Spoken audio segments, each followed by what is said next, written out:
Hey friends, what's up? Welcome back to the channel. It is breakfast time for me, so I'm gonna get right into it and start talking about what I've got here. I have something completely different yet again for breakfast. As you can see, I'm trying my best to branch out and try different things that aren't just toast. However, I will admit that I am missing toast. Like, toast is gonna come back soon. It's just I'm having a little bit of a moment where I'm giving it a break.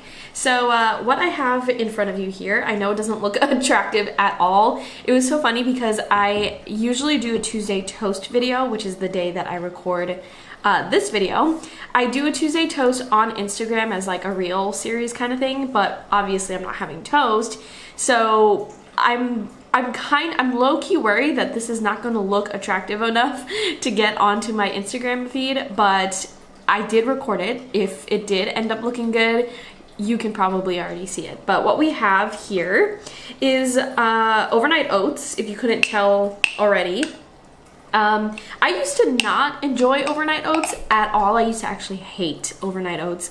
And I'm not a big oatmeal person as is. You probably already know that because I rarely eat overnight oats.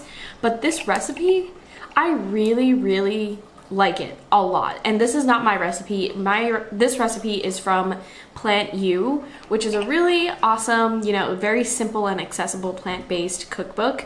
I'll link it down in the description box, but it's essentially just PB&J overnight oats. And in the cookbook, it has like a base recipe basically, and you just adjust the toppings so that it ends up being a different experience each time. And I just always go for the PB&J because I love it. I feel like the ingredients are super accessible because I have 99% of it already in my kitchen. I just have to go and grab the strawberries whenever I go to the farmer's market. And yeah, I think it's like less than 5 ingredients, but you can check that out in the cookbook. And because it's so simple, it's not overly sweet, I think is why I like it so much. But let me give it a taste so I can give you a real-time or somewhat real-time taste test. Obviously this goes into the fridge overnight, so it gets really cold. So when I wake up in the morning, I like to pull it out of the fridge and like fix up the place and give it a few minutes to sit out of the fridge so that it's not ice cold. I didn't sit this out long enough, so it's super cold. But it's still really good. It has such a nice strawberry flavor throughout because once the strawberries sit in there overnight, it kind of like infuses. And I don't know if you can tell, but it's got like a subtle pink hue. But strawberries are so good. Strawberries are like one of my favorite fruits ever. And the peanut butter is very subtle. So I wouldn't call this like a very peanut butter forward kind of recipe. But it's there. You get a nice hint of it. And I think that's also why I like it so much. I already mentioned that already, right? Like, it's not overly sweet. It's not overpowering in terms of like the different flavors that are happening because it's only a handful of ingredients. So I really like that.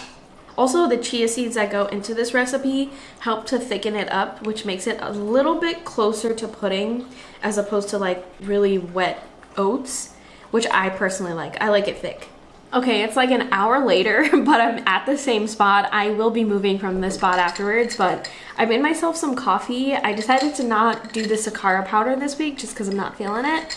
But this is essentially just a double shot of espresso with a little bit of almond milk, my usual, but I also did like a taste test for a Trader Joe's fall item. It was the pumpkin oat beverage.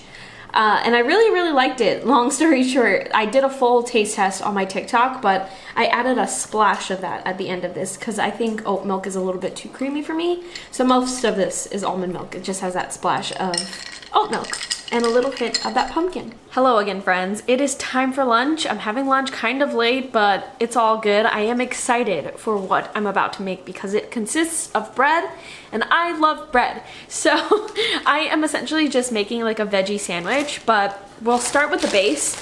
This is the bread that I'm going with. It is from Bread Alone. It's like one of my favorite like bread brands to buy, and it's the whole wheat sourdough. You can see that right there. This one is really good. So I have that toasting right now because I usually just keep this in the freezer to make sure it doesn't go bad. So that's toasting. I also have some thinly sliced zucchini strips. I did it this way because I feel like this is the easiest way to just add it to a sandwich as opposed to like doing it in cubes or whatever. So I actually have that grilling on the stovetop right now. I just wanted to get a nice grill on it and then season it up with a little bit of salt and pepper just for, you know, flavor. And then I have a bunch of fresh spinach. I'm going to add a ton to the sandwich as well. And then the last veggie is going to be these sprouts. It's arugula and clover sprouts, which I tasted this. This is very, very yummy. It's super fresh and you can really pile it high. It's so good. But yeah, those are all the veggies. And then I'm gonna do a bit of a spread on each side of the sandwich with this Kite Hill chive cream cheese. So I definitely wanted to have like a nice creamy element to this, and I figured vegan cream cheese would do the trick, but I definitely wanted to have something that's a little bit herby to add extra flavor to this. So yeah, that is the combination. I'm gonna go make it right now and then I'll show you what it looks like after. Okay, y'all, I am so excited for this sandwich. You've got to see it. You know what? Let me pick it up because you've got to see how loaded this is.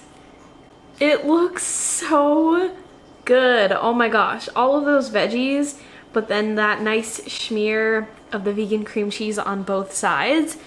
I might have toasted this just a little bit too much, the bread, but we're gonna give this a go.